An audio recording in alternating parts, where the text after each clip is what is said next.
Bab 853, tonton mereka dipukuli sampai mati. Menarik. Yang perlu Luke lakukan sekarang adalah mengumpulkan cukup pengalaman dan poin kredit untuk meningkatkan atribut dasarnya dan memenuhi prasyarat. Ini adalah cara untuk meningkatkan kekuatannya.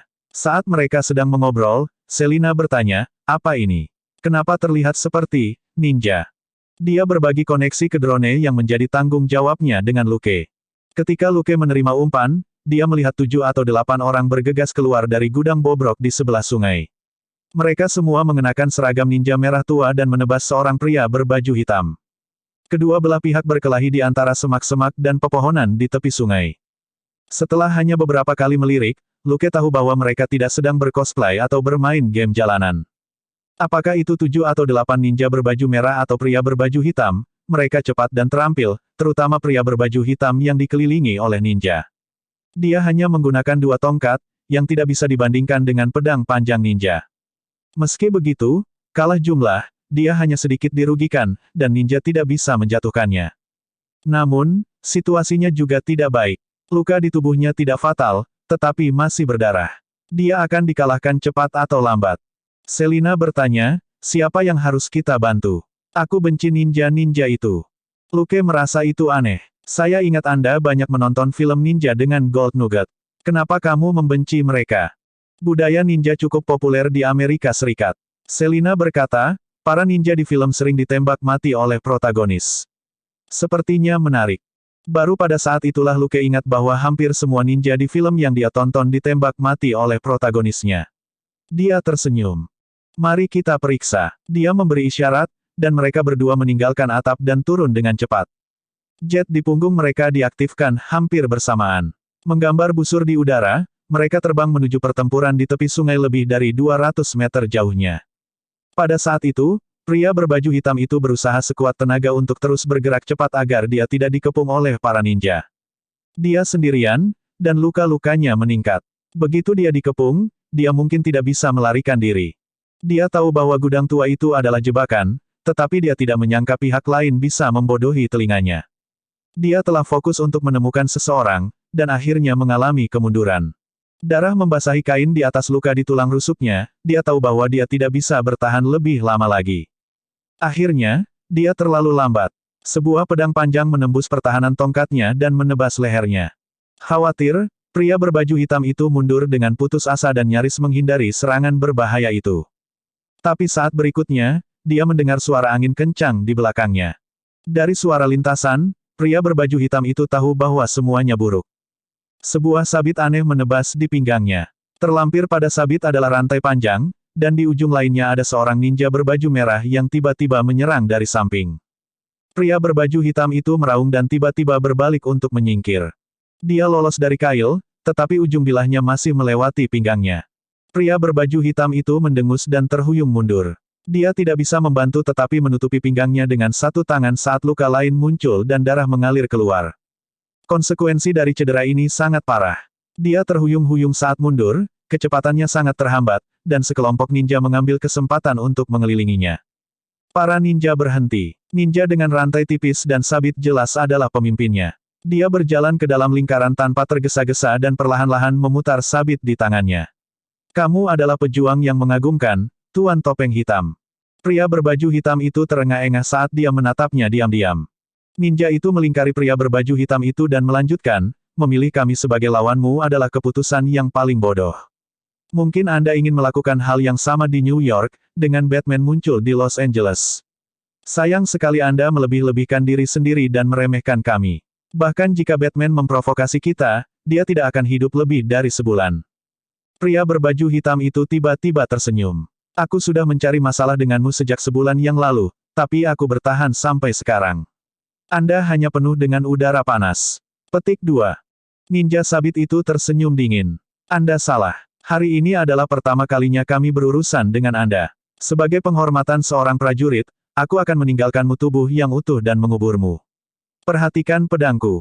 Dengan raungan, dia menyerbu ke depan seperti tornado, dan sabit itu menyerang pria berbaju hitam, yang berlutut di tengah. Pria berbaju hitam mengangkat tongkatnya untuk menangkisnya. Namun, wajahnya tiba-tiba berubah. Ada suara aneh dari jet yang datang dari sudut langit, dan mereka menambah kecepatan. Di dunia yang dibangun oleh pendengarannya yang tajam, dua orang tiba-tiba muncul di langit. Mereka terdengar seperti pengebom stuka yang bersiul ke bawah, dan titik pendaratan ada di sini. Ninja berbaju merah tidak memperhatikan apapun, termasuk ninja sabit. Dia melambaikan sabitnya saat dia menerjang pria berbaju hitam dengan senyum gelap. Pria berbaju hitam, di sisi lain, mengangkat tongkatnya saat dia mencoba mundur. Bang! Suara tumpul terdengar saat Luke menendang punggung ninja sabit itu. Ninja sabit terlempar ke depan dan memakan tanah saat dia menyentuh tanah. Bang! Bang! Dua ninja ditendang dari belakang oleh Selina, dan mereka terlempar ke depan. Ketika para ninja terganggu oleh serangan mendadak itu, pria berbaju hitam itu tiba-tiba melompat ke sungai Hudson. Dikuatkan oleh air sungai yang dingin, dia melakukan yang terbaik untuk mengikuti arus saat dia berenang. Di medan perang, Luke memiringkan kepalanya dan melihat ke tempat pria berbaju hitam itu melompat ke sungai. Pria berbaju hitam itu tidak bodoh. Dia tidak melompat sebelumnya karena dia adalah satu-satunya target ninja. Dia terluka parah, dan jika dia melompat ke sungai, dia hanya akan menempatkan dirinya dalam posisi pasif. Luke dan Selina, di sisi lain, muncul entah dari mana dan menjatuhkan tiga ninja, termasuk pemimpinnya, sehingga pria berbaju hitam itu akhirnya memiliki kesempatan untuk melarikan diri. Adapun mengapa Luke dan Selina ada di sini, dia tidak punya waktu untuk memikirkannya. Karena dia terluka parah, dia perlu melindungi rahasianya sendiri daripada mengungkap identitas dua karakter kuat yang telah mengacaukan segalanya. Luke menatap ninja sabit yang sedang berjuang. Bagaimana saya harus memanggil Anda, Tuan Ninja? Bunuh dia. Ninja sabit tidak menjawab pertanyaan, tetapi langsung memberi perintah kepada 5 ninja yang tersisa. 5 ninja berbaju merah menerjang ke depan saat 3 orang menyerang Luke secara langsung dan 2 lainnya menyerang Selina dari kedua sisi. Bab 854, Headshot sama dengan kekalahan. Dentang, dentang, bang, puci, puci. Dalam 2 detik, serangkaian suara terdengar saat Luke dan Selina melawan 5 ninja yang tersisa. Kemudian, itu berakhir. 2 dari 3 ninja yang menyerang Luke telah ditikam di leher, dan hanya bisa berjuang di tanah. Salah satu dari mereka ditendang di wajahnya, dan wajahnya ambruk. Kedua ninja yang menyerang Selina tidak bereaksi sama sekali, mereka telah terkena obat penenang dari pistol yang dipegang Selina, dan jatuh ke tanah. Ninja sabit berhenti meronta dan menatap Luke dan Selina dengan tidak percaya. Kamu siapa? Lukas tertawa. Saat ini, kurasa akulah yang lebih berhak mengajukan pertanyaan itu, Tuan Ninja. Mata ninja sabit itu berkilauan dingin. Kau akan menyesali ini. Kami akan menemukan Anda. Anda dan orang-orang Anda tidak akan bisa lolos dari perburuan. Petik 2. Melihat notifikasi sistem, Luke mengangkat alis. Apakah tangan yang memberimu keberanian ini? Lalu aku akan menunggu dan melihat. Ninja sabit tercengang dan terdiam. Karena pihak lain tahu identitasnya, dia tidak punya apa-apa untuk dikatakan. Luke melangkah maju, dan ninja sabit itu menatapnya. Suara mendesing. Puff. Sebuah belati muncul di kepala ninja sabit. Ada ekspresi heran di wajahnya saat dia lemas dan pingsan tak bergerak di tanah. Luke terus mengusap pinggangnya. Suara mendesing. Suara mendesing. Suara mendesing. Suara mendesing. Semua ninja berbaju merah mati seketika. Namun, ekspresi Luke menjadi serius. Selina merasa aneh. Anda, sangat aneh bagi Luke untuk tiba-tiba membunuh semua ninja tanpa sepatah kata pun. Jarang bagi mereka untuk membunuh langsung seperti ini ketika mereka keluar. Ninja berbaju merah adalah orang jahat, tetapi mereka bisa membiarkan beberapa orang hidup untuk diinterogasi. Itu sia-sia untuk membunuh mereka semua. Luke mengangkat tangan untuk menghentikannya bertanya, dan berkata, ayo pergi. Beberapa ratus meter jauhnya, Luke memasang kamera di sudut sebuah bangunan dan mengarahkannya ke ninja. Hanya ketika dia selesai, Selina bertanya, apa yang terjadi? Sambil mengerutkan kening, Luke membaca pemberitahuan sistem. Sistem, Anda telah mengalahkan Sin, seorang pemimpin tangan, dan telah menerima daftar kemampuannya. Kemampuan Sin, Basic Combat, Basic Cold Weapons, Basic Firearms, Elementary Self-Hypnosis 20 Mental Strength, 1000 kredit Basic Hibernation Prasyarat, Elementary Self-Hypnosis, 20 Strength, 200 kredit. Sistem, kalahkan Sin, seorang pemimpin tangan, dan bawahan ninjanya. Misi selesai. Total pengalaman, 4000. Jumlah kredit, 4000. Tingkat kontribusi, 70%. EXP plus 2,800. Kredit plus 2.800. Selina telah mengalahkan Shin, seorang pemimpin tangan, dan bawahan ninjanya. Pengalaman tuan rumah, 72.500 per 100.000. Kredit, 90.200. Namun, setelah menusuk kepala ninja sabit, sistem tidak menunjukkan pembunuhan. Luke memiliki pemikiran yang samar, dan menikam semua ninja lainnya di kepala. Benar saja, sistem menunjukkan bahwa mereka dikalahkan. Namun menurut berbagai kemampuan dan peralatan pemantaunya, para ninja memang sudah mati. Juga, ninja-ninja ini memberinya perasaan aneh. Kecuali Shin, yang sedikit lebih normal, sisanya memiliki ekspresi tak bernyawa, seperti zombie. Aku tidak tahu, tapi ada yang salah dengan ninja-ninja ini. Anda harus lebih waspada jika bertemu dengan mereka di masa depan, kata Luke. Aku akan melihat apakah aku bisa menggunakan tubuh mereka sebagai umpan untuk melacak pemimpin mereka. Sangat jarang bagi sistem untuk tidak menunjukkan pembunuhan ketika orang itu jelas-jelas mati. Luke tidak perlu berpikir untuk mengetahui bahwa ada sesuatu yang salah. Saat dia berbicara, dia mengendalikan drone lain untuk mengikuti pria berbaju hitam yang melompat ke sungai. Selina juga menonton feed, dan bertanya, orang ini harus menjadi topeng hitam, kan? Apa yang salah dengan dia? Lukas tertawa. Apakah kamu tidak menemukan sosok ini familiar? Reaksi Selina lebih cepat sekarang, dan sesaat kemudian, dia tiba-tiba berkata, apakah dia tetangga baru kita? Luke berkata, seharusnya itu dia. Suruh drone mengikutinya dan lihat di mana dia tinggal. Selina tidak yakin, apakah dia akan begitu ceroboh. Ketika dia dan Luke keluar, mereka selalu mengutamakan keselamatan, dan memiliki seluruh prosedur untuk menutupi jejak mereka sehingga tidak ada yang bisa membuat koneksi. Dia tidak berpikir bahwa topeng hitam akan sembrono itu. Lukas menggelengkan kepalanya. Dia tidak ceroboh. Dia hanya percaya diri dengan kemampuannya. Dia mungkin tidak tahu seberapa kuat drone terbaik. Selina masih menggelengkan kepalanya. Tapi ada apa dengan pakaiannya? Sistem pendukung sudah cocok dengan build-nya. Apakah itu benar-benar baik-baik saja? Lukas menghela napas. Targetnya kebanyakan anggota geng, dan dia suka bersembunyi dari polisi, jadi dia seharusnya baik-baik saja untuk saat ini. Selina berkata, haruskah aku mengingatkannya untuk tidak keluar dengan pakaian biasa seperti itu? Luke berkata, mari kita lihat situasi di sini dulu.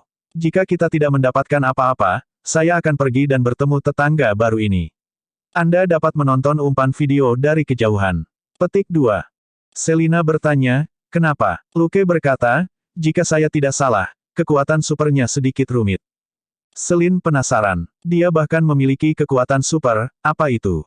Luke berkata sambil tersenyum, dewa menutup satu pintu untuknya, tetapi membuka 3 dinding. Selina bertanya, kalau begitu, bukankah dia tinggal di rumah kaca setiap hari? Luke tertegun sejenak, sebelum dia mengangguk dengan sungguh-sungguh. Itulah sebabnya dia penuh dengan api, dan telah bersumpah untuk mengembalikan tanah yang dia cintai ini. Selina berkata, tapi penjahat yang dia cintai, dengan tinju dan tongkatnya sepertinya tidak menghargainya. Lukas tertawa. Tidak apa-apa, dia akan jauh lebih santai di masa depan. Keduanya mengobrol selama setengah jam di atap. Selina tiba-tiba memperingatkannya, ada obrolan di saluran polisi. Precinct ke-15 telah mengirim mobil patroli. Lukas mengangkat bahu. Sepertinya tangan tidak akan mengumpulkan mayat malam ini. Ayo mampir ke tetangga baru. Melompat ke bawah, mereka berdua berjalan sekitar 1 kilometer sebelum mereka menemukan sebuah bangunan tua di tepi sungai. Luke menyuruh Selina untuk tetap di luar, dan naik melalui jendela di lantai 2. Setelah dia memasuki tangga, dia dengan cepat berganti pakaian biasa dan menyemprot tubuhnya dengan pembersih aroma yang unik. Sesaat kemudian, dia mengenakan kacamata hitam dan membagikan sinyal video dengan Selina, sebelum dia pergi ke lantai 3. Membuka pintu, dia melihat sosok gelap di lantai. Dia tidak sadar. Luke menghela nafas tanpa daya. Sepertinya aku harus melakukan operasi kecil padanya terlebih dahulu. Bab 855, Pemberani dalam Tudung Hitam. Mengaktifkan hidung tajam, Luke dengan cepat menemukan kotak P3K di dalam ruangan. Dia kemudian mengambil orang di lantai dan meletakkannya di atas meja panjang sebelum menyalakan 2 lampu dan mengarahkannya saat dia melakukan yang terbaik untuk menyusun meja operasi. 20 menit kemudian, dia menghentikan apa yang dia lakukan. Topeng hitam, sekarang setelah cedera Anda telah diobati, Anda tidak perlu berpura-pura tidak sadar lagi. Atau kau ingin aku memanggilmu Batman New York? Orang di atas meja masih tidak bergerak.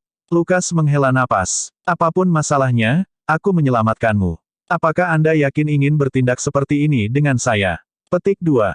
Pria berbaju hitam itu akhirnya berbalik dan bertanya dengan suara rendah, siapa kamu? Bagaimana Anda menemukan saya?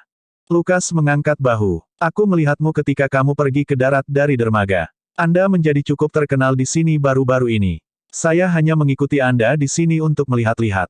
Aku tidak menyentuh topengmu, jadi kamu tidak perlu peduli siapa aku. Pria berbaju hitam itu terdiam sejenak. Kamu masih harus punya nama, kan? Luke berkata, kamu bisa memanggilku Puncer. Pria berbaju hitam itu bertanya, mengapa kamu menyelamatkanku? Luke menyilangkan tangannya. Sebagai kesopanan dasar, bukankah seharusnya kamu memberiku nama? Aku tidak bisa terus memanggilmu Topeng Hitam atau Batman New York, kan? Pria berbaju hitam itu kehilangan kata-kata sejenak sebelum dia berkata, kamu bisa memanggilku Daredevil. Lukas tertawa. Itu memang cocok untukmu. Anda benar-benar pemberani karena pergi keluar untuk memperjuangkan keadilan hanya dengan tudung hitam. Petik 2. Daredevil mengerutkan kening. Kau pernah melihatku sebelumnya. Lukas tiba-tiba tersenyum. Daredevil, kamu memang memiliki telinga yang tajam, tapi tolong jangan gunakan itu padaku. Bukan kebiasaan yang baik untuk mengorek privasi orang lain. Bibir Daredevil bergerak, tetapi dia tidak tahu harus berkata apa. Tidak perlu menyangkalnya. Luke melanjutkan, dengan wajahmu tertutup sepenuhnya seperti itu, siapapun bisa tahu bahwa kamu buta. Daredevil tidak mengatakan apa-apa. Jika saya jadi Anda, pertama-tama saya akan membuat helm dan menambahkan 2 lensa untuk menyembunyikan fakta bahwa Anda buta, sehingga musuh akan berpikir bahwa Anda mengandalkan penglihatan Anda untuk bertarung, saran Luke. Daredevil terdiam sesaat sebelum dia tidak bisa menahan diri untuk mengatakan, saya bukan penjahit. Saya tidak bisa membuat helm untuk diri saya sendiri. Luke, di sisi lain, tertawa kecil. Lalu bagaimana dengan pakaianmu? Anda tidak dapat menyembunyikan tinggi badan Anda dengan pakaian biasa, dan identitas asli Anda akan mudah terungkap. Anda benar-benar lebih rendah dari Batman. Petik 2. Mendengar nama, Batman, lagi. Daredevil mau tidak mau berkata, saya bukan Batman. Saya tidak melakukan ini untuk meniru dia. Lukas memiringkan kepalanya. Itu sudah pasti, tiruanmu bahkan tidak sebagus para cosplayer. Berhenti sejenak, dia kemudian melanjutkan, karena kamu bukan peniru, buat dirimu sendiri peralatan khusus untuk menyembunyikan diri lebih baik sehingga kamu berbeda dari Batman asli. Daredevil tidak bisa berkata-kata. Peralatan yang digunakan Batman telah dianalisis berkali-kali oleh surat kabar dan majalah. Daredevil bukan jurusan teknik, dia tidak bisa dibandingkan dengan Batman. Luke menyingkirkan kotak P3K dan memandang keluar jendela ke Sungai Hudson. Katakan padaku, mengapa orang buta menjadi main hakim sendiri? Apakah dia mengandalkan fakta bahwa pendengarannya lebih baik daripada orang biasa? Daredevil tidak mengatakan apa-apa. Luke tidak berbalik. Kamu buta, tapi kamu berbakat. Selain kelincahan Anda yang luar biasa, indera pendengaran dan penciuman Anda juga sangat tajam. Sudah kubilang jangan mengorek privasiku dengan pendengaranmu, jadi kau kembali ke indera penciumanmu. Apakah Anda mencoba mengingat aroma saya sehingga Anda dapat menemukan saya nanti? Tubuh Daredevil menegang, dan dia tiba-tiba merasa seperti anak kecil yang tertangkap basah melakukan sesuatu yang buruk. Luke berbalik dan menatapnya. Dunia ini tidak sesederhana yang kamu pikirkan. Anda bukan satu-satunya orang dengan kekuatan super di New York. Jika Anda ingin hidup lebih lama sebagai seorang main hakim sendiri, Anda sebaiknya belajar dari Batman. Daredevil mengerutkan kening. Aku adalah aku, bukan orang lain. Aku memberitahumu untuk berhati-hati. Luke melanjutkan, kamu mungkin harus menghadapi lebih dari sekadar gangster di masa depan. Jika organisasi yang menyelidiki Batman tertarik pada Anda suatu hari nanti, informasi tentang Anda akan muncul di meja mereka dalam beberapa hari. Melihat Daredevil, yang terdiam lagi, Luke tersenyum dan melemparkan selimut ke arahnya. Itu saja yang harus saya katakan. Semoga Anda mendapatkan mimpi yang menyenangkan malam ini. Daredevil akhirnya hanya bisa berkata, tunggu. Lukas, mengapa kamu datang ke New York? Tanya Daredevil. Lukas tertawa. New York bukan milikmu atau milikku. Nikmati saat-saat bebas terakhirmu, nak. Anda akan sibuk setelah ini. Kita mungkin akan bertemu lagi. Kemudian, dia dengan cepat menghilang. Daredevil mengertakkan gigi dan berbaring kembali setelah beberapa saat. Jika Puncer benar-benar ingin membunuhnya, dia memiliki kesempatan yang tak terhitung jumlahnya sekarang. Fakta bahwa Daredevil masih hidup hanya bisa membuktikan bahwa itu bukan rencananya. Daredevil telah kehilangan banyak darah. Dia pusing dan kelelahan. Dia nyaris tidak menutupi dirinya dengan selimut sebelum dia jatuh pingsan. Setelah berganti pakaian, Luke meninggalkan rumah dan melihat ke jendela di lantai 3. Dia menggelengkan kepalanya dan pergi. Setelah bertemu dengan Selina, mereka pulang bersama. Selina bertanya dengan rasa ingin tahu, apakah indera pendengaran dan penciuman Daredevil sangat baik. Lukas berkata, pada dasarnya. Itu sebabnya saya tidak membiarkan Anda mendekatinya, kalau-kalau tetangga baru mengetahui tentang hobi kami. Petik 2. Selina bertanya, tapi kamu baru saja dekat dengannya. Bukankah itu akan menjadi masalah? Lukas tertawa. Apakah kamu pikir aku akan berani mendekatinya tanpa persiapan? Ingatlah untuk selalu membersihkan diri, atau kamu akan mudah ditemukan, seperti Daredevil ini. Selina, di sisi lain, mengerutkan kening. Kami pasti akan bertemu dengannya lagi di malam hari. Bukankah kita juga akan mengambil risiko diekspos? Petik 2. Luke berkata, aku akan memodifikasi armormu dan mencari cara untuk menyelesaikan masalah. Tetangga baru harus beristirahat selama beberapa hari. Kita punya waktu. Selina mengangguk, lalu tiba-tiba menghela napas. New York jauh lebih sulit dipercaya daripada Los Angeles. Kami baru berada di sini selama beberapa hari, dan kami sudah bertemu dengan semua orang aneh ini. Akan ada lebih banyak seperti apa yang terjadi malam ini. Jangan gegabah, Luke memperingatkannya. Dalam beberapa tahun ke depan, akan ada aliran pahlawan dan penjahat yang terus-menerus mengaduk gelombang demi gelombang masalah di New York. Ketika itu terjadi, orang-orang dan peristiwa aneh ini akan bermunculan seperti jamur di mana-mana, seperti obral pasar. Luke merasa bahwa kehidupan seperti ini sedikit menyenangkan. Bab 856, sepeda adalah yang paling praktis. Keesokan harinya, Luke dan Selina berangkat kerja sebelum pukul 8 untuk menghindari kesibukan pagi yang menakutkan di New York. Mereka berjalan ke aula dan melihat dua detektif berjalan keluar. Orang yang memimpin jalan itu bernama Yo Lambert. Di belakang mereka ada seorang wanita berambut pirang keriting pendek bernama Connie Kowalski. Luke dan Selina menyingkir dan berkata, "Selamat pagi, Yo, Connie." Namun, kedua detektif itu berhenti, dan pria parubaya itu mengulurkan tangannya dan memeluk Luke setengah. Tidak perlu sopan, kita rekan sekarang, Luke. Luke menepuk bahunya dan berkata, tentu saja, Yo. Baru pada saat itulah Yo berkata, kami masih memiliki pekerjaan yang harus dilakukan. Mari kita minum setelah bekerja. Bagaimana kalau dalam 2 hari? Lukas tersenyum. Tentu, mereka berempat mengucapkan selamat tinggal lagi. Seperti itulah rasanya menjadi seorang detektif, tidak ada waktu untuk mengobrol santai. Tentu saja, mereka berdua tidak bertukar salam dengan Luke dan Selina tanpa alasan. Mereka adalah rekan-rekan yang telah bersama John McClane kemarin. Sekarang setelah mereka mengetahui latar belakang Luke, mereka secara alami harus mengenalnya. Kalau tidak, bagaimana mereka memperlakukannya akan menjadi faktor penentu ketika mereka menghadapi situasi nanti. Beberapa orang menyambut mereka ketika mereka memasuki aula. Mereka semua adalah orang-orang yang bersama John kemarin. Mereka mengangguk dan pergi ke kantor Dustin. Di dalam, Dustin sedang berbicara dengan seseorang. Luke hendak menunggu di pintu, ketika Dustin melambai padanya. Masuklah. Ada kasus di sini yang perlu kalian berdua tindak lanjuti. Luke dan Selina menyapa Dustin dengan sopan. Dengan orang lain di sekitar, mereka tidak bisa bertindak terlalu santai. Mereka harus menjunjung tinggi otoritas Dustin di depan bawahannya. Dustin mengangguk. Walter, John membunuh tersangka lain kemarin. Keluarga tersangka datang ke kantor polisi untuk mengadukan penyalahgunaan kekuasaannya. Walter berkata, Direktur Hammer, Anda tahu bahwa orang itu memiliki bom di tubuhnya. Dustin mengangkat tangannya. Saya tahu. Apakah Anda pikir saya ingin mengirim John pulang? Tetapi bahkan jika ini untuk masa depannya, yang terbaik adalah dia beristirahat selama beberapa hari sampai departemen mengeluarkan putusan sehingga kami dapat mengirim pengepakan keluarga. Petik 2. Walter tidak punya apa-apa untuk dikatakan. Dustin lalu menunjuk Luke dan Selina. Anda, Detektif Luke Coulson, dan Detektif Selina Hayek akan memeriksa kasus ini hari ini. Mereka kebetulan akrab dengan tempat itu, kan, Luke? Petik 2. Lukas mengangguk. Adapun tempat apa itu, dia tidak akan bertanya. Dustin masih baru, dan memaksa para perwira veteran ini untuk mematuhinya sebagai bawahannya tidaklah mudah. Juga, Walter Kopp ini adalah seorang letnan veteran yang hanya satu peringkat lagi untuk menjadi kapten. Walter memandang Luke dan Selina, lalu ke Dustin.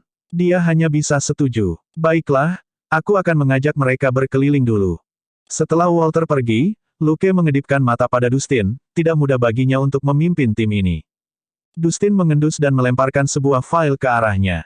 Jangan ceroboh. Juga, pastikan Walter tidak terbunuh. Luke membungkuk dan berkata, ya Tuan.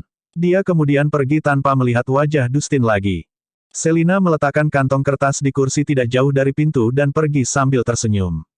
Melihat mereka berdua mengikuti Walter yang berwajah gelap, Dustin menghela nafas dan menutup pintu, sebelum dia mengambil kue-kue yang dibawa Selina. Dia mengambil satu dan menggigitnya dengan ganas, lalu mengutuk dengan suara rendah. Sialan, masih orang-orangku yang berguna. Pelacur ini menyebalkan. Petik 2. Tentu saja, para Bastard ini, mengacu pada para detektif di sini. Tidak pernah mudah untuk menjadi seorang kepala suku. Di sisi lain, Luke dengan cepat membolak-balik file itu sambil mengikuti Walter. Inspektur Kopp, apakah kita akan pergi sekarang? Walter Kopp adalah pria setengah baya Kaukasia, dan dia memimpin operasi bersama John kemarin. Hal yang paling menarik dari dirinya adalah kumisnya yang rapi dan tebal. Jas, dasi, dan kemeja putih yang dikenakannya berkualitas rata-rata. Meskipun mereka tidak bersih dan rapi, mereka menunjukkan bahwa dia bukan pria paruh baya yang jorok seperti John McClane. Bahkan, jika Dustin tidak muncul begitu saja, Inspektur Kopp mungkin akan menjadi kepala biro detektif. Mengingat senioritas Walter di biro detektif, Dustin yang berkemauan keras masih harus berbicara dengannya karena dia, sebagai pendatang baru, tidak bisa menekan Walter. Walter memandang Luke saat dia berjalan. Melihat dia sedang membaca file itu, Walter tidak bisa menahan diri untuk tidak mengerutkan bibirnya. Nak, hanya membaca file tidak akan menyelesaikan apapun. Saya diberitahu bahwa Anda sangat pandai berkelahi. Petik 2. Luke mengangkat kepalanya dan tersenyum pada Walter. Biasanya, saya lebih suka berunding dengan orang lain. Alis Walter berkedut. Awalnya merasa tidak sabar, dia menjadi tenang. Dia berhenti dan berbalik untuk melihat Luke. Betulkah? Bukan itu yang dikatakan John. Luke memberikan file itu kepada Selina dan berkata, saya seorang polisi, kami mewakili hukum. Jadi, saya biasanya mencoba tindakan hukum terlebih dahulu ketika berhadapan dengan seorang tersangka. Sudut mulut Walter berkedut, dan dia tiba-tiba menepuk bahu Luke. Nak, berdasarkan kata-katamu, John seharusnya memanggilmu Tuan dalam 5 tahun. Lukas tersenyum. Sepertinya itu bukan hal yang baik. Walter, Luke berkata, sebagai seorang komandan, Anda harus mengkhawatirkan bawahan Anda sepanjang waktu. Inspektur Kopp, Anda tahu bagaimana rasanya. Wajah Walter jatuh. Tidak apa-apa selama kamu tidak membuat Dustin khawatir di masa depan. Lukas tersenyum. Aku akan melakukan yang terbaik untuk tidak menimbulkan masalah bagimu. Melihat betapa seriusnya Luke, Walter hanya bisa mendengus. Memikirkan Bastard yang menyebabkan masalah baginya setiap kali dia melakukan sesuatu, emosinya sedikit rumit. Setelah putaran pertama saling membunyikan, mereka bertiga pergi ke tempat parkir. Rekan Walter, seorang detektif berusia 40-an yang berkacamata dan dipanggil Ricky, sudah menunggu mereka di sana. Setelah menyapa Luke dan Selina, Ricky pergi bersama Walter, dan mereka berdua mengikuti di belakang. Mereka belum pergi jauh, ketika mobil mereka macet di jalan. Bosan, Selina mengeluarkan kue dari kotak makanan di belakang dan menggigitnya. Lalu lintas di sini benar-benar sesuatu. Lukas mengangkat bahu. Ini New York, dan ini Manhattan. Selina bertanya, bagaimana jika ada keadaan darurat, dan kita terjebak macet seperti ini? Merenung sejenak, Luke menjawab, mengapa saya tidak memasukkan 2 sepeda ke dalam mobil? Melihat lalu lintas di luar, Selina berpikir sejenak sebelum dia mengangguk setuju. Itu benar, sepeda masih yang paling praktis. Bab 857, Firma Hukum dengan Bisnis Booming. Lukas mengangguk sambil tersenyum. Dia awalnya bercanda, tetapi tidak sepenuhnya. Seseorang harus mempertimbangkan kekuatan fisik mereka saat menggunakan sepeda, tetapi mereka tidak perlu melakukannya untuk sepeda motor. Paling-paling, dia bisa memodifikasinya. Saat Luke merenungkan berbagai alat transportasi, Selina memperingatkannya, Walter menyalakan lampu. Luke dengan santai menyalakan lampu polisi mereka dan masuk ke jalur bus. Inspektur sedang terburu-buru. Mari kita mengejar. Selin tersenyum. Mereka benar-benar tidak sabar. Luke berkata, ini adalah kemacetan setiap hari. Bagaimana mereka tidak cemas? Pada akhirnya, mobil tidak berjalan 500 meter sebelum berhenti lagi. Ricky turun dari mobil dan dengan cekatan menuliskan denda sebelum memberikannya kepada wanita muda di kursi pengemudi. Dia kemudian meminta wanita itu, yang memiliki ekspresi bengkok di wajahnya, memindahkan mobilnya sehingga mobil polisi bisa lewat. Luke dan Selina mendecakkan lidah mereka saat melewati wanita muda itu, dan bahkan mendengar kutukannya. "Bastard, saya akan mengajukan keluhan. Saya sudah keluar dari jalur, dan Anda masih memberi saya denda yang sangat besar." Petik 2. Selina tertawa terbahak-bahak. Jangan bilang bahwa biro detektif juga memiliki kuota tiket untuk bertemu. Luke, bagaimanapun, mengangguk dengan sungguh-sungguh. Kamu bisa memberikan tiket nanti. Selina berkata, "Hah." Luke memberi isyarat pada antrean panjang mobil di sebelah mereka dan berkata, dalam lalu lintas seperti ini, memberi tiket kepada orang-orang benar-benar lebih berguna daripada lampu polisi. Selina mengerti. Tiket itu hanya alat untuk menakut-nakuti orang, tetapi dia bisa menulisnya kapanpun dia perlu. Sementara urutan bisnis utama biro detektif tidak memasukkan pemberitahuan pelanggaran, para detektif memiliki wewenang untuk mengeluarkan tiket. Dengan cara ini, dengan mengandalkan lampu dan denda, kedua mobil membutuhkan waktu 40 menit untuk sampai ke tujuan. Selina tetap di belakang untuk mengawasi mobil-mobil itu. Tidak aman meninggalkan mobil polisi tanpa pengawasan di sini. Melihat gedung apartemen tua dan unit kumuh, mereka bertiga tidak memiliki ekspresi yang baik. Menemukan kamar 307 di lantai 3, Ricky mengetuk pintu. Tidak ada yang menjawab, tetapi pintu itu jatuh ke tanah. Ricky merasa kepalanya sakit. Jangan bilang aku harus membayar perbaikannya. Walter berkata tanpa daya, jika kamu sekuat itu, mengapa kamu menjadi polisi? Pergi dan jadilah juara tinju dunia. Tanya tetangga dan lihat kemana dia pergi. Ricky hanya bisa mengangkat pintu, dan dengan bantuan Luke, mengembalikannya ke tempatnya. Ricky mengetuk pintu tetangga, dan seorang pria Latin yang waspada bertanya melalui celah, "Apa yang kamu inginkan?" Ricky menunjuk ke lencananya dan berkata, "NYPD. Tidak apa-apa, santai. Kami di sini hanya untuk berbicara dengan Elena Cardenas." Keringat pecah di dahi pria Latin itu. Dia mungkin pergi ke pengacara. Ricky bertanya, di mana pengacaranya? Pria Latin itu berkata, "Nelson and Murdoch Law Firm. Belok kiri dan ikuti jalan sejauh 200 meter. Mereka bertiga segera tiba di firma hukum. Kali ini, Selina juga turun dari mobil. Mereka akrab dengan lingkungan karena tempat baru mereka berjarak 20 meter, dan mereka tahu bahwa ada kemungkinan pencurian yang jauh lebih rendah di sini.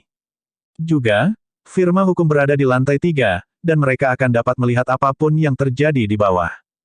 Ketika mereka sampai di lantai 3, mereka melihat ke dalam unit lama dan melihat semua jenis orang duduk-duduk. Walter tercengang. Bisnis firma hukum ini sangat bagus. Ricky juga bingung. Orang-orang di sini punya uang untuk menyewa pengacara. Luke dan Selina tidak mengatakan apa-apa. Banyak orang di ruangan itu tidak mampu membayar pengacara, tetapi seorang pengacara yang bersedia membantu mereka adalah masalah lain. Ketika mereka berempat masuk, semua orang melihat mereka. Baik Walter dan Ricky mengenakan jas dan dasi, tetapi mereka tidak terlihat seperti pekerja kantoran. Luke dan Selina masih muda dan tampan, tetapi mereka berpakaian santai. Ketika mereka melihat lencana di dada mereka, banyak orang memiliki ekspresi aneh di wajah mereka. Dua pria terbungkus perban berdarah sudah diluruskan dengan gugup dan menyelinap keluar. Mengabaikan mereka, Walter mengamati ruangan dan fokus pada seorang wanita muda di dekatnya. Dia berjalan mendekat dan menunjukkan lencananya. "Halo Nona, apakah Anda resepsionis di sini?" Petik 2. Wanita muda itu memiliki rambut pirang lurus yang panjang dan wajah yang lembut. Dia mengenakan gaun biru dan jaket hitam. Mendengar kata-kata Walter, dia berdiri sambil tersenyum. "Halo, Letnan. Nama saya Karen Page. Saya seorang pegawai di sini. Apa yang bisa saya bantu?" Walter berkata, "Kami sedang mencari Elena Cardenas." Wanita muda bernama Karen mengangguk sambil tersenyum. "Tolong tunggu sebentar. Saya akan melihat apakah dia masih di sini." Petik 2. Sesaat kemudian, seorang wanita tua berusia 60-an mengikutinya keluar dari ruangan. Dia memandang Walter dan mengatakan sesuatu dalam bahasa Spanyol. Walter bertanya, "Bisakah kamu mengerti bahasa Inggris?" Yang Elena katakan hanyalah, sedikit. Walter merasa sedikit tidak berdaya. Mereka akan mengajukan pertanyaan, tetapi kata-kata mereka bisa ambigu, dan terkadang merepotkan. Semakin banyak orang berbicara bahasa Spanyol di Amerika Serikat, dan sebagian besar petugas polisi perlu tahu sedikit. Walter dapat memahami percakapan sehari-hari, tetapi dia sendiri kesulitan untuk mengucapkannya. Selina berkata dengan suara rendah, "Saya tahu bahasa Spanyol, Pak." Walter mengangguk. "Kamu menerjemahkan." Setelah beberapa kata, mereka mengikuti wanita tua itu ke tempat yang tenang di koridor dan mulai berbicara. Itu sebenarnya tidak rumit sama sekali. Kasus yang sedang diselidiki Walter tentu saja merupakan rangkaian ledakan di daerah Clinton beberapa hari yang lalu. Apartemen wanita tua itu berada di seberang jalan dari lokasi ledakan. Setengah dari tempat itu telah terbalik malam itu, dan pintu yang dirobohkan Ricky dengan satu kepalan tangan adalah akibat dari ledakan itu. Sebelumnya, wanita tua itu telah melaporkan bahwa seseorang datang untuk mengancamnya, dan bahkan menghancurkan apartemennya. Kesimpulan pressing ke-15, wanita tua itu salah paham. Itu hanya perselisihan renovasi apartemen. Masalah ini diselesaikan. Namun, Walter jelas ingin mempermasalahkan ledakan itu. Jika dia bisa mendapatkan pahala yang cukup, itu akan memberi lebih banyak tekanan pada Dustin. Dia baru saja menjadi kapten. Selama dia memberikan kontribusi besar selama periode waktu ini, apakah itu mengguncang pijakan Dustin dan dia dipaksa ke departemen lain, atau Walter dipromosikan ke departemen lain, itu juga tidak akan menjadi hasil yang buruk. Itulah mengapa dia sangat enggan ketika Dustin menempatkan Luke dan Selina dalam kasus yang sama. Jika ada terobosan, Luke dan Selina akan mendapat bagian dari pujian. Semua orang tahu bahwa Luke dan Selina, yang telah dipindahkan dari Los Angeles, adalah orang-orang Dustin, yang berarti bahwa Walter tidak akan bisa menekan Dustin bahkan jika dia menyelesaikan kasusnya. Ini adalah cara licik di mana para pemimpin bekerja. Bab 858, uang selalu menjadi masalah besar. Tentu saja, rubah tua seperti Walter tidak akan mudah menyerah. Dia punya 100 cara untuk menyelesaikan kasus ini tanpa bantuan Luke dan Selina sehingga pada akhirnya, mereka tidak akan mendapat bagian dari pujian itu. Jadi, dia tidak panik dengan campur tangan Dustin, dan hanya mengikuti rencananya sendiri. Saat wanita tua itu berbicara dengan penuh semangat kepada Walter dan yang lainnya, seseorang berjalan keluar dari kantor. Pria itu tercengang saat melihat Luke. "Lukas, apakah kamu?" Luke menyambutnya dengan senyuman. "Selamat pagi, Kabut. Aku sedang bekerja." Foggy memandang kedua pria itu dan melihat lencana mereka. Dia kemudian menatap Lukas. "Kamu juga?" Sambil tersenyum, Luke mengeluarkan rantai logam dari dalam jaketnya dan memperlihatkan lencananya. "Mari kita perkenalkan kembali diri kita. Luke Coulson, seorang detektif baru yang melapor ke NYPD kemarin." Kabut menganga. "Anda, seorang detektif." Sebagai seorang pengacara dan penduduk asli New York, Foggy tentu tahu banyak tentang NYPD. Menurut pendapatnya, meskipun Luke sudah dewasa, kemungkinan besar itu adalah hasil dari asuhannya, dia bahkan tidak terlihat seperti berusia 20 tahun. Dia berusia di bawah 20 tahun tetapi telah bergabung dengan NYPD sebagai petugas polisi, dan bahkan merupakan bagian dari biro detektif, tempat semua rubah licik berada. Lukas tersenyum. "Sebagian besar teman sekelasmu masih magang di firma hukum, tetapi kamu membuka firma hukummu sendiri dan sekarang menjadi bosmu sendiri, bukan?" Foggy tersenyum pahit. "Baiklah, berhenti bercanda. Luke, mengapa kamu mencari Elena?" Petik 2. Luke menjelaskan situasinya dengan singkat. Fogg mengernyit. "Kamu di sini hanya untuk mencari petunjuk, dan kamu mungkin tidak bisa menyelesaikan masalah Elena." Luke menghela napas, lalu melihat ke arah Walter dengan penuh arti. Dia merendahkan suaranya dan berkata, "Ketika saya pergi bekerja hari ini, saya dimasukkan ke dalam kasus ini. Letnan Walter itu yang bertanggung jawab atas penyelidikan, jadi Anda mengerti." Petik 2. Memikirkan gelar detektif di lencana Luke dan pangkat Letnan Walter, Foggy tidak bisa berkata apa-apa. Itu seperti bagaimana seorang pekerja magang di firma hukum tidak bisa memberitahu rekan senior apa yang harus dilakukan. Tentu saja seorang detektif kecil tidak memenuhi syarat untuk menginstruksikan seorang inspektur polisi tentang sebuah kasus, apalagi Luke masih baru. Melihat wajahnya, Luke melanjutkan dengan suara rendah, "Tapi jika kita menemukan petunjuk, itu akan lebih baik daripada menyelesaikan perselisihan renovasi untuk Elena, kan?"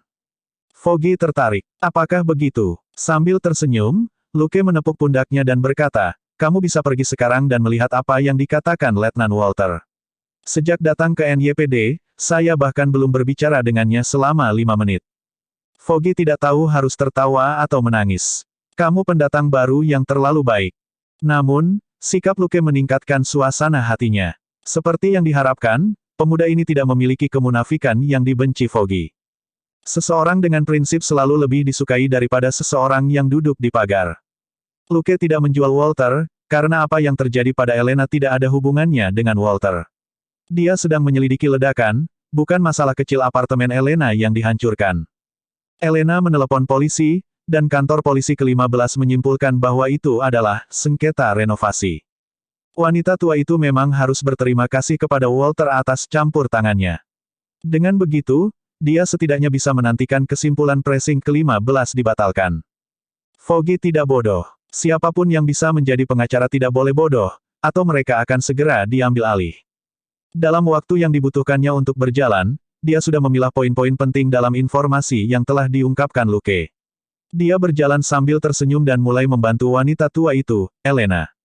Faktanya, justru karena perselisihan renovasi, inilah Foggy pergi ke tempat Elena untuk berbicara, jadi dia berada di apartemen pada malam ledakan.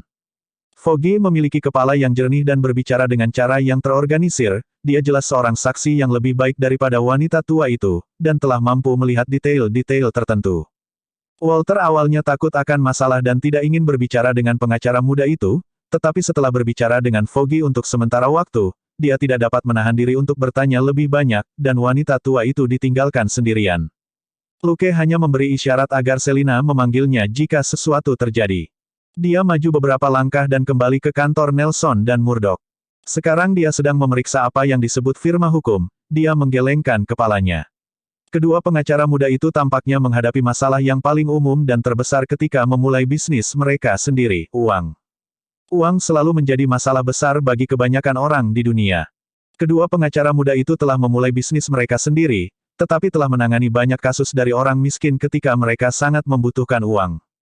Satu-satunya cara untuk menghasilkan banyak uang dari orang miskin pada dasarnya adalah melalui tuntutan hukum yang mengklaim kerusakan dan kompensasi. Kereta bawah tanah dan papan nama New York memiliki 888 nomor telepon bersama dengan dua pengacara tersenyum yang berspesialisasi dalam layanan semacam ini. Namun, kedua pengacara muda ini tidak mengambil pekerjaan yang menguntungkan seperti ini. Kasus-kasus mereka saat ini termasuk mendapatkan visa kerja baru untuk pekerja migran atau mengurangi hukuman bagi orang miskin yang tidak dapat membayar denda dan tidak ingin masuk penjara. Juga, mereka membantu Elena bernegosiasi dengan pemilik apartemen tentang memperbaiki apartemen. Orang-orang ini tidak mampu membayar biaya pengacara per jam sebesar $100. Apa yang mereka berikan kepada kedua pengacara muda itu sebagai imbalan hanyalah makanan dan buah-buahan murah. Mereka ditumpuk di sudut ruangan, tapi tidak banyak, itu akan bertahan 3 dari mereka paling lama 2 hari. Baiklah, seorang pengacara tertentu mungkin hanya bisa makan paling banyak 2 kali. Lagi pula, mereka yang suka melakukan pekerjaan fisik akan lebih lelah.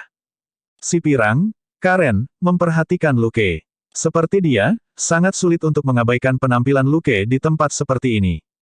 Dia bertanya dengan rasa ingin tahu, ada yang bisa saya bantu?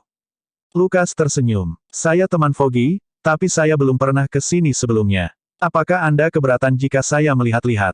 Petik 2. Karin tersenyum canggung. Tidak apa-apa, tapi, kami hanya memiliki 3 kamar. Luke menatapnya dan mengangkat bahu.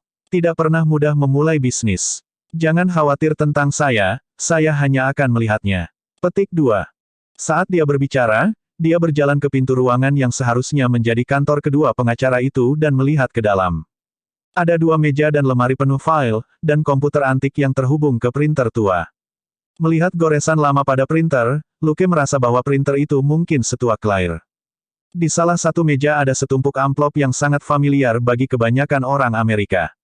Itu adalah pemberitahuan mendesak dari berbagai perusahaan. Bab 859, hal-hal yang layak diinginkan, dan apa itu bawahan yang baik. Dilihat dari tebalnya tumpukan, banyak hal yang harus dibayar Nelson dan Murdoch, seperti listrik, telepon rumah, sewa, manajemen properti, dan sebagainya. Tapi makanan dan buah-buahan jelas tidak bisa digunakan sebagai pembayaran. Luke menggelengkan kepalanya dan pergi. Nona Karen jelas memperhatikan tindakannya. Dia takut wanita itu akan bergegas untuk menghentikannya begitu dia melangkah ke kantor. Dia berbalik dan pergi ke sisi lain. Itu jelas dapur kecil. Selain beberapa cangkir bekas, tidak banyak lagi di dalamnya. Bahkan mesin kopi hanya memiliki sedikit ampas di dalamnya, itu tidak digunakan setidaknya dalam 2 hari. Bukan karena Nona Karen malas. Ada kantong bubuk kopi kosong di tempat sampah, itu tidak seperti mesin kopi yang bisa merebus air dari udara tipis. Lebih parahnya lagi, waktu sudah menunjukkan pukul 10 pagi. Foggy dan Karen adalah satu-satunya yang ada di kantor, dan Mermaid tidak terlihat dimanapun. Tidak peduli bagaimana orang melihatnya, ini pasti akan gagal. Lukas menghela napas. Di dunia ini, sulit untuk menjadi kaya jika Anda ingin menjadi orang baik. Setelah Luke melihat sekeliling, suara Walter datang dari luar. Ayo pergi, Lukas. Datang, kata Luke. Dia tersenyum pada Karen lagi dan meninggalkan kantor. Foggy masih di luar, berbicara dengan Walter. Walter sedikit tidak sabar, tetapi dia baru saja belajar banyak tentang situasinya, jadi tidak baik baginya untuk menjadi bermusuhan sekarang, dan dia hanya bersenandung sembarangan sebagai pengakuan. Melihat Luke, dia segera berkata juga Foggy, aku akan memberitahumu jika ada sesuatu yang baru dalam situasi Elena. Jangan terburu-buru saat melakukan sesuatu, nak. Kemudian, dia menepuk bahu Foggy dan pergi. Luke mengedipkan mata pada Foggy sebelum dia mengikuti Walter ke bawah. Foggy memperhatikan mereka pergi, lalu mengembuskan napas. Aku harap kamu menemukan sesuatu. Karen tiba-tiba muncul di belakangnya. Apakah itu Luke, tetangga barumu? Foggy berkata, ya, tepat di seberang jalan. Orang yang merenovasi beberapa hari yang lalu. Karen berkata, mengapa kamu tidak mengatakan bahwa dia adalah seorang detektif? Dia sangat muda. Foggy berkata, kami baru bertemu beberapa hari yang lalu. Kami sedang terburu-buru untuk mulai bekerja dan tidak punya waktu untuk mengobrol dengannya, tetapi saya pikir dia pria yang baik. Karen ragu-ragu sejenak sebelum dia berkata dengan suara rendah, tapi kenapa aku merasa dia melihat sekeliling seolah-olah dia berada di TKP. Foggy, TKP adalah ruang lingkup CSU, Karen. Karen menatapnya dengan geli. Saya tahu. Saya hanya mengatakan bahwa dia seperti detektif di TKP, dia tipe detektif yang melihat detail. Foggy merentangkan tangannya. Baiklah, lalu apa yang kita miliki di sini? 2 anggota geng di luar sudah menyelinap pergi, hanya menyisakan 1 wanita yang visanya telah kedaluarsa. Karen kehilangan kata-kata. Ketika Foggy mengatakan itu, dia tiba-tiba tidak berpikir bahwa ada sesuatu yang layak didambakan di kantor lusuh ini. Kecuali, dirinya. Namun, pemuda itu tidak memandangnya seperti kebanyakan anak muda ketika mereka melihat seorang wanita cantik. Dia hanya mengamatinya dari sudut matanya. Bagaimana Karen tahu? Karena dia diam-diam mengawasi detektif muda itu. Pada pemikiran itu, dia menghela nafas. Aku terlalu memikirkannya. Dia bilang dia temanmu, tapi dia belum pernah ke kantor, jadi dia ingin melihat-lihat. Foggy menepuk dahinya. Ya dewa, dia tidak datang ke kantorku, kan? Meja saya penuh dengan pemberitahuan pembayaran yang kami terima dalam beberapa hari terakhir. Karen berkata, dia tidak masuk. Dia hanya melihat dari pintu. Dia seharusnya tidak tahu tentang situasi mengerikan kita yang memalukan. Petik 2. Setelah keheningan singkat, Foggy menggelengkan kepalanya. Saya perlu mencari klien besar, setidaknya cukup untuk membayar tagihan selama 2 bulan ke depan, yang akan memberi kita lebih banyak waktu. Karen mengangguk dengan senyum pahit dan kembali ke mejanya di ruang tunggu. Melihat klien, di ruangan itu, dia bertanya-tanya apakah mungkin menemukan klien besar di sini. Di lantai bawah, Walter hanya berkata, Selina akan menjelaskan situasinya kepadamu nanti. Anda dapat mengunjungi 2 korban ledakan dan melihat apakah mereka memiliki informasi. Luke berkata, Inspektur Cobb, ini agak kasar, tetapi saya harus bertanya, kemana Anda akan pergi? Walter tidak terlihat senang. Apakah kamu ingin menjadi bosku? Luke tidak bingung sama sekali. Dia hanya berkata, saya hanya memastikan bahwa Anda tidak sendirian di Clinton. Lagi pula, tanggung jawab terbesarku adalah memastikan keselamatanmu di sini. Walter semakin kesal. Apakah saya membutuhkan Anda untuk menjamin keselamatan saya? Luke tidak terganggu. Kalau di tempat lain tentu tidak. Namun, jika bahkan ketua berkeliaran di sekitar sini sendirian, kami tidak akan bisa menjamin keselamatannya. Mulut Walter bergerak, tapi dia tidak bisa membalas. Ini adalah Clinton, yang dikenal sebagai Hell's Kitchen. Mendengarkan Luke, Walter tiba-tiba menyadari bahwa Dustin mungkin tidak meminta Luke mengikutinya untuk mencuri pujiannya, tetapi untuk memastikan keselamatannya. Pria di depannya bisa melawan puluhan monster. Setelah keheningan singkat, dia mengangguk dan berkata, Ricky dan saya akan kembali ke kantor polisi untuk melakukan penelitian, oke? Luke berkata, kalau begitu, tidak apa-apa. Jika Anda perlu datang ke sini lagi, Anda bisa menelepon saya kapan saja, Inspektur Cobb. Walter mendengus dan masuk ke mobil. Yang ingin tahu. Ricky menatap Luke tanpa daya. Dia memiliki kesan yang cukup baik tentang Luke. Sebagian besar orang yang pernah berinteraksi dengan Luke tidak membencinya. Sikap Walter terhadap Luke jelas karena Dustin, dan tidak ada hubungannya dengan Luke sendiri. Mobil mulai menyala, dan Walter tiba-tiba menurunkan kaca jendela dan berkata, jangan terlalu kaku saat melakukan sesuatu. Gunakan namaku di masa depan, mengerti? Lukas tersenyum. Baiklah, Walter. Walter membuang muka dan melambai, dan Ricky pergi. Setelah beberapa saat, Ricky tiba-tiba tersenyum dan berkata, bos, pemula ini sangat berhati-hati. Melihat mobil Luke di kaca spion, Walter mendengus. Hanya mengemudi. Ricky tertawa lebih keras. Bos, jangan keras kepala. Orang ini cukup menyenangkan. Dia membuatku dalam suasana hati yang jauh lebih baik dibandingkan dengan John yang brengsek itu. Walter tidak bisa menahan diri untuk tidak menggosok dahinya. Nilai sejati seseorang hanya bisa ditentukan melalui perbandingan. Dibandingkan dengan Luke, bawahannya, John, adalah orang yang sulit dikalahkan. Setelah mengetahui maksud Dustin sebelumnya, Walter terkejut, tapi dia juga cemburu pada Dustin. Seorang bawahan yang bisa bertarung serta menjalankan perintah sangat sempurna.